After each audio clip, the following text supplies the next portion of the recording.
naisip namin na itong huling nangyari na ito ay parang sampal sa aming mga profesor, sa mga doktor, sa mga nagtatrabaho sa PGH. At dahil dito nabuo ang tinatawag na Laban UP-PGH movement na hindi lamang mga doktor, kundi mga medical students at lahat ng kawani ng Philippine General Hospital.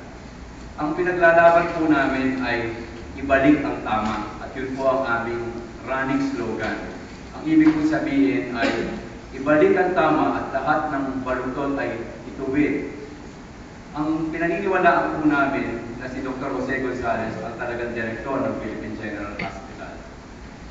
Ang nangyari po kahapon ay inaway isang moral victory na para kay Dr. Gonzalez. Alam ko may proseso siyang sinusunod. I'm sure meron ng mga legal processes na umaanda. Pero kahapon po, para sa inyong lahat, nagkaroon po ng tinatawag na Special College Council meeting ang UP College of Medicine. At ang muli pong agenda doon sa meeting na yun ay ang nangyayaring basis sa PGH Directorship. Ang nakakagulat nga po doon, nang yun po ay pinipresenta ang aming pong dean sa UP College of Medicine. Ang pinakita niyang tatlong memo ay mga memo na nagsasabing si Dr. Jose Gonzalez ay pinalitan na dahil ang eleksyon ng December 18 ay null and void dahil daw ang student regent ay hindi estudyante. At ang isang memo ay nagsasabi na ang bagong direktor na dapat naming tanggapin ay si Dr. Eric Domingo. No, kasama rin po namin si Dr. Domingo. No? Ngayon, ang akala po siguro ni Dr. Rojas noong time na yun, si Dean, ay tatanggapin na lang namin ng gano'n-gano'n na lang. Ngunit marami po sa mga professor, ito po ay mga professor pa namin nung kami nag-aaral, no?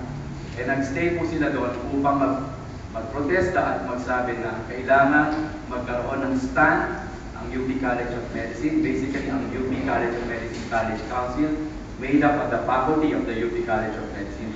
And Dr. Gonzalez had an overwhelming vote. And dahil nga po doon, nabuo ang hawak-hawak niyong resolution na nagsasabi, at babasahin ko lang po ang excerpt na ito, that we, the members of the College Council of the UP College of Medicine, resolve, as it is hereby resolved, that we recognize and support Dr. Jose Gonzalez as the duly appointed UP PGH Director from January 1, 2010 to December 31, 2012 in accordance with his original appointment.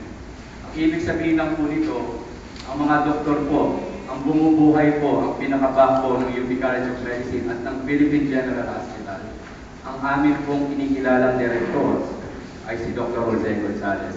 So ito pong UP PGH